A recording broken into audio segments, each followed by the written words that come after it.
What's going on, everybody? This is Chris Classic, dropping a quick car vlog. Hope you guys having a wonderful day. If nobody tells you today, remember that God loves you, Christ loves you, and I love you as well.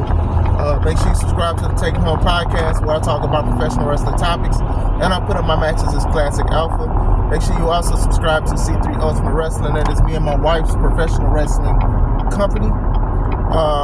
May 3rd, Dyer, Indiana, press start 3. So if you are in the Dyer, Indiana area, if you're in Chicago, you're in anywhere in Illinois, Indiana, Midwest, want to see some great wrestling the beginning of May, come see press start 3. Also, tickets are $5 less on Eventbrite to get your tickets online, but they'll be $5 more at the door, bars. I wanted to talk about criticism. I think I've made a video about this before, but I want to continue to make this because I want to emphasize on how important it is and how important it couldn't be. Nobody is above criticism. It doesn't matter what profession, what hobby, what stream, what podcast, what religion, orientation, spirituality. No one is above criticism on earth, on this world. I mean, people be praying for a life that Christ didn't even live. You know, he was criticized and persecuted and everything. You get what I'm saying? That's just the way the world is. So when it comes to wrestling, no one is above criticism. It doesn't matter if the person who is criticizing is a wrestler themselves. It doesn't matter if they are a part of the business or not. They can say what they want to say on their podcast, stream, tweet, whatever channel they have. Now, there is consequences though for speaking certain ways. I'm not inciting violence, but it's just what it is. Excuse me. Some people are going to retaliate either by tweeting, by posting, or saying that they want to come outside. Now, I haven't read a post or a tweet or anything that made me want to say, okay, we got to go outside and throw hands. And I don't want to. You know, my thing is, this image that I have, it's not an image, it's me. I'm a peaceful person, I'm a nice guy or whatever like that. And I do realize that people are going to have their opinions on stuff. And they could be 100% wrong, and they could be 100% disrespectful and stuff like that. You know, to me, it's easier to be kind, in my opinion. But it is what it is. When it comes to criticism, usually with wrestling, in my perspective, is if you don't like a wrestler for any reason, that's your choice. Look, if it's something about skin color or whatever like that, that's your choice too, or whatever like that. You know, some people voice it and some people don't. But if you just don't like a wrestler because you just don't like a wrestler, that's possible too. It's honestly possible. If you don't like, let's say, Bianca Belair, because you just don't like how she moves and acts and stuff like that, and it may not even be color. Honestly, some people may just not like Bianca Belair. I love Bianca Belair, but I'm just saying, if you don't like Rhea Ripley just because, that's fine. You can probably have something, there's just something I just don't like about them. You guys know I was not a big fan of Bray Wyatt. I was not. But I did not deny how compelling he was to the wrestling community. How people were inspired, they were motivated and stuff like that. And when his unfortunate passing, and timely passing, you know, it broke a lot of people's hearts and stuff, and it was sad. And then when the Wyatt 6 came, a lot of people was excited because they were like, okay, his legacy continues to live on in a different way. But still, I just was not a big fan of Bray Wyatt. But I didn't want anything bad to happen to him. That goes into going too far when it comes to criticism. Some of y'all be saying some horrible, wicked stuff, and I understand we are in the era of everything is a meme, but sometimes people's personal life does not need to be a meme. And I do understand people are going to laugh for a few minutes and stuff like that, but still, you know, that can harm somebody, right? So that's what I'm saying when it's going too far. Mercedes Moné, a lot of people despise her for valid reasons on why she acts the way she does. She spoke about the pictures at the airport because people was like, oh my gosh, you should take a picture with fans who pay to see you and buy your merch and buy your toys and stuff. And you should smile. That's the least you should do. First of all, she's a human, right? She has a right just as much as y'all have rights. She has the right to say no. She has the right to not smile if she does not want to. You understand that? There's other wrestlers who have denied pictures and stuff. There's other wrestlers who have taken pictures and they were tired and stuff. I remember the mob of people asking Rhea Ripley for autographs and she was tired and she signed them. I remember Rey Mysterio denied signing all these action figures somebody wanted him to sign because obviously he was going to sell them on eBay. There's a lot of things, but when it comes to Mercedes Moné, a lot of people's like, oh, she should at least smile. Listen, I love the fans. I love anybody that pays to see us, to see wrestling and everything like that. And almost every picture I have that I know of, I'm smiling, unless it's action shots in the ring. However, if I don't want to take a picture, I can say no. Maybe there's reasons. I don't feel good. Maybe I'm missing a tooth or something. Maybe I'm just not in the mood. I'm not in the right headspace. You get what I'm saying? Those kind of things happen. So outside of that, when Paige had the incident with her back and her neck and stuff, people was giving Mercedes death threats and you're not all that and you suck and you should retire. I hope you get injured. I hope you get released.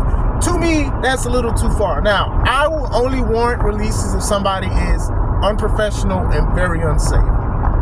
You get what I'm saying? And then people got on her, oh, she's always messing up. I remember y'all was trying to call her like Botcha Banks. But then Becky and Charlotte and them, they were messing up too. And it was not easy to tell if Mercedes was doing them more botches. And that goes into the next point. Botches happen. Mess ups happen and stuff like that. And I understand there's channels like Botchamania, shout out to you, Matthew, and everything like that. And, it's highlight. And I used to watch it. And I still watch it from time to time or whatever like that. But it's like light-hearted compared to what other people say about them. Now, listen, everything don't go smooth. I mean, you can literally play basketball, dribble the ball, and trip and fall and stuff like that. Or you can try to dunk, and then the ball doesn't go in the net. UFC fighters, they try to throw kicks and stuff, and they miss, or they fall and stumble, and they mess themselves up. It's a part of life, right? It does happen, and some things are very, very sloppy. Last week, I shared when Maria Shafir tried to powerbomb Willow Nightingale. Mind you, Shafir is way smaller than Willow, and they really tried that. And I remember somebody tried to get on me about it, like, why would you post this and stuff? It's me, I'm like, because some things can be talked about.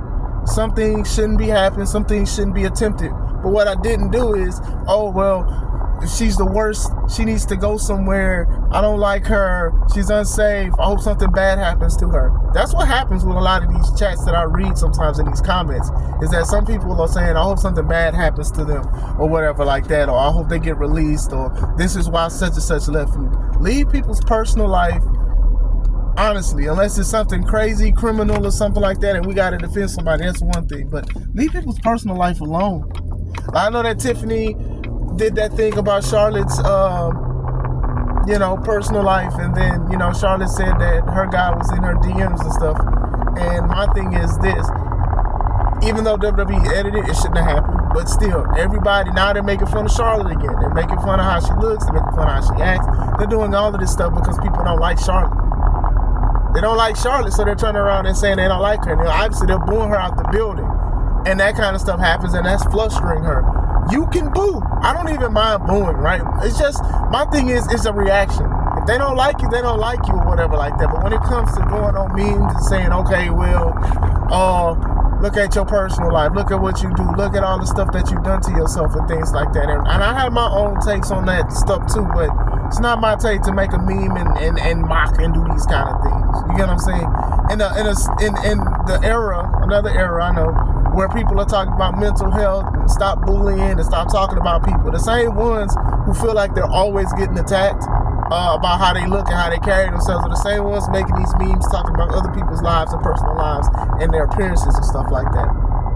So that's how I feel about the situation. I do feel like criticism, hey, maybe this person should do this and maybe this person should do that. But at the same time, wrestlers are going to act and carry themselves a certain way. My thing is this: I'm not going to argue with somebody with certain things about the business because, contrary to popular belief, I don't say everything what we do and all of that stuff because, like I said, we need to keep the suspense alive. You know what I'm saying? Kayfabe may be dying, but it's still on life support. It's still a little life in it. We can still bring it back. It's up to the wrestlers to do that. And if more wrestlers want to do that, heck, I'll lead the charge. We can bring it back. We the ones that opened up the locker room. No disrespect to fans that's back there, but we did that. The stuff that we say, the things that we carry and stuff like that, I'll say that's one of the reasons.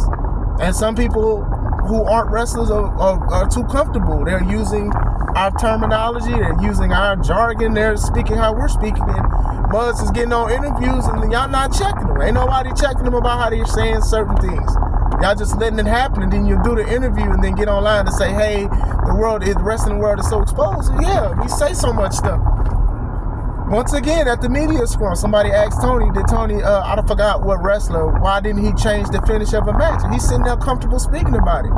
I was upset when they did that a couple years ago when they were saying, hey, everybody loved the Acclaim. Why didn't you pull an audible and have them win against Swerve and Keith Lee? Why are we talking like this to a wrestling company? Why are we doing this? I'm just saying. So now some fans, not all, some have an entitlement to say, okay, I can say what I want when I want because I am a consumer. Now, I will say this. If you are a consumer, you do have a right to say something. You go to a restaurant, you eat some food, and you pay for it or you about to pay for it. If it's not to your liking, you can say that. If you watch wrestling and you don't like certain things, you can say that and stuff like that.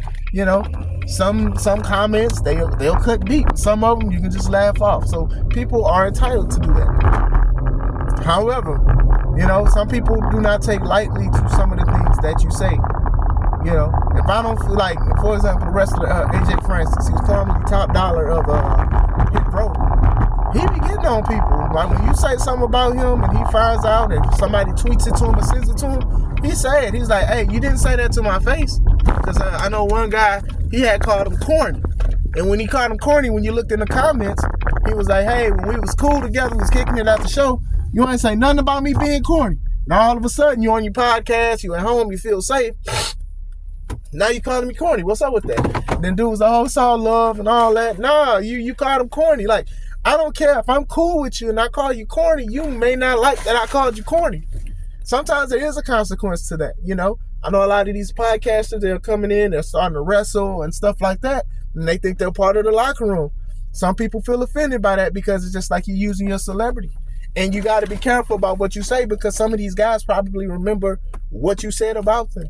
It's very important. Criticism is just going to happen regardless if it's good or bad. But some people will not take that, won't take it as light as I would. You know what I'm saying? I do think that a lot of people should be a little bit more respectful for things. However, if you don't like something, you don't like something. Yesterday I did a video about AEW and I said like some things I like and some things I don't like.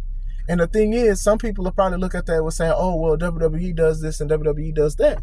And the topic at hand is AEW. It's not WWE. You know what I'm saying? But that's just what it is. My thing is, I just think it's just too far when people bring up people's personal lives. I'll take pictures of people from their personal lives, old MySpace pictures and all kind of stuff. I think that's when it's a little too far. Or you wish them harm on them or like self-harm or whatever. Like I said, the only time I say somebody needs to be released if they're unprofessional or unsafe. I think those are valid reasons or whatever like that. You know, personal lives, like there's a lot of people that have different views and political views and stuff like that. And some get fired for it and some don't. You know, they always say like, don't bring personal stuff to the workplace. And sometimes people put it on their gear. Sometimes people put it on their jacket. Sometimes people post stuff. I remember Jada Parker. She had her own take about the men's sport thing, and then people was mad at her. You know, people, Nikita, what's her name? Nikita Lyons, is that her name? You know, she has her political stuff and had like a rapper that supports you know who, and people was mad at her and stuff like that. So it's just like people be trying to find a reason to hate somebody or dislike somebody and stuff like that. So that's my take. Criticism is gonna happen. You know, some wrestlers, they'll even go to the extent of telling people, hey, I wish y'all go in the ring and try to do what we do because y'all so quick to criticize. Look, hey man, I'm gonna say this. It's our choice. Most of us, hopefully all, it's our choice to go and do what we do. Like I said, I don't like to be on here and be like, oh, well, I sacrificed this and I drove all these hours and I did all this and I missed this and that. We chose to do that, bruh. So just because we chose to do that, that does not mean that we are above criticism. Because like I said, we want more fans to look at that stuff. We want more fans to buy our product, to buy our merchandise, to do all of this stuff. You get what I'm saying? So like I said, yeah, some people don't know what they're talking about when it comes to this wrestling game. And that's fine to even respond and say it like that. And most of them are probably not going to go in the ring and do all of that kind of stuff. But I'm just saying, like, nothing is above criticism. Maybe they're going to be a fan of you. Maybe you can make a fan. That's the best thing to do sometimes. Excuse me. When somebody, they don't like you or they act like they don't like you and you go out there and you show out, that's some of the sweetest feelings. But criticism is going to happen. My thing is, just be careful with how you do it and how you say things. Things don't have to be evil. Like, you cannot like a wrestler just because you're just not a fan of their moveset, you just don't like how they look. Sometimes it's not a racial thing. Sometimes it's not a political thing. Sometimes you just don't like stuff, and that's fine. But what do you guys think? I hope you guys have a wonderful day. This is Chris Classic. Let's take it home.